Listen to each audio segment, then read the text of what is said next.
What's up mga kuys? Wala mo tayong motovlog ngayon, no? Hindi natin na. Dahil nandito ako ngayon sa may Cabangan, Zambales. Dito sa bahay ng tita ko. So bali kagabi kami dumating dito, no?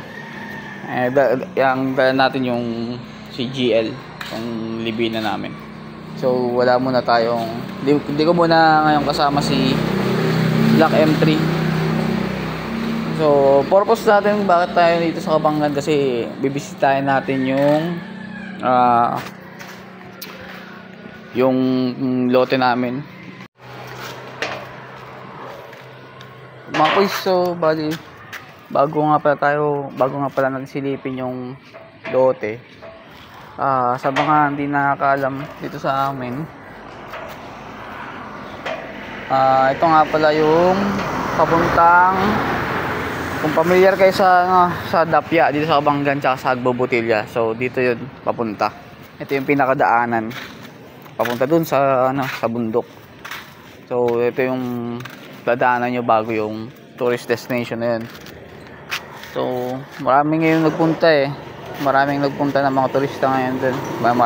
Siguro maganda yung tubig, malalim siguro ngayon, kaya ito yung papuntang bayan. Tapos ito naman yung papuntang Dapya. Ito panigurado tong van na to, galing yan. Yan, galing sa Mariglem yan, yung mga gusto umaakyat. Kasi uso dito yung mga nag-aarkila ng mga van eh. Tingnan, galing yan sa Mariglem. Positive, galing Mariglem yan, pagaganyan. Bali yung pinaka spot dito sa amin, merong basketball court, kasi dito kami sa may tabi ng barangay mismo. So barangay Nyusa noon ito mga kuys, sa Cabangan, Zambales. Yan, merong basketball court dyan. Tapos ito, rice mill. Yan, simpleng buhay lang dito sa probinsya. Umuwi muna tayo. Oys, tara oys, punta tayo dun sa lote.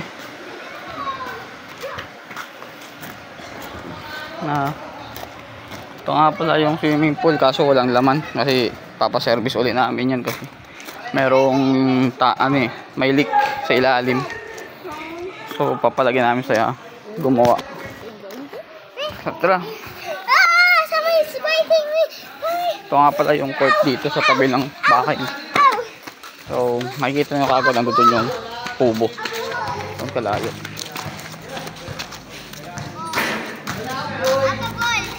Mga kuys, no? Ito yung gawa sila mama. So hindi pa napapatag, marami pang gagawin dito.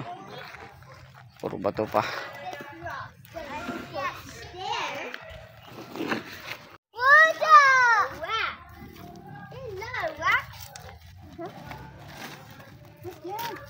Dalawa yung kubo sa tito ko, tapos ito yung sa amin, kasi ito yung pinaka CR, dalawa na siya. So isang buong lote. Tapos tabi na yan yung dike papuntang Dapya. Yan. Tapos tsaka papunta ding yan yung may kotse na puti na yan yung papuntang Agbobotilya tsaka Mariglem na bundok. Yan dumadaan yung mga gustong pumunta. So ito, update lang. Ito yung bakod, tapos fence, hindi pa natapos. So marami pang gagawin. Ngayon lang ulit ako nakabisita rito sa Cabangan. So ito na yung pinaka magiging tuluyan namin pagka natapos to. Hindi na yung bahay doon, kasi sa tita ko yun. Kami lang yung nagmamanage yung bahay na yun doon. Pero once na natapos to, dito na kami tutuloy at hindi na doon. Simple lang, kubo. Pero at least malawak. May paglalaro yung mga bata. Tsaka maraming katambayan. Yan.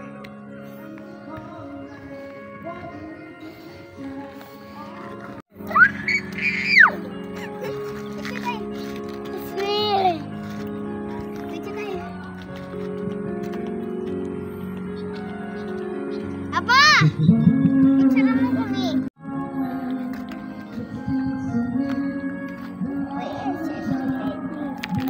Look the clouds! Yeah! Ganda, Papa!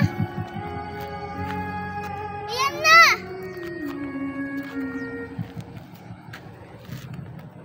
I see a house over there.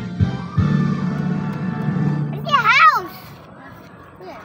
Right there! It's a roof. Tara na dito. Tara na. Right Come on. there, bro. See you. Help me!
Papunta? Ha?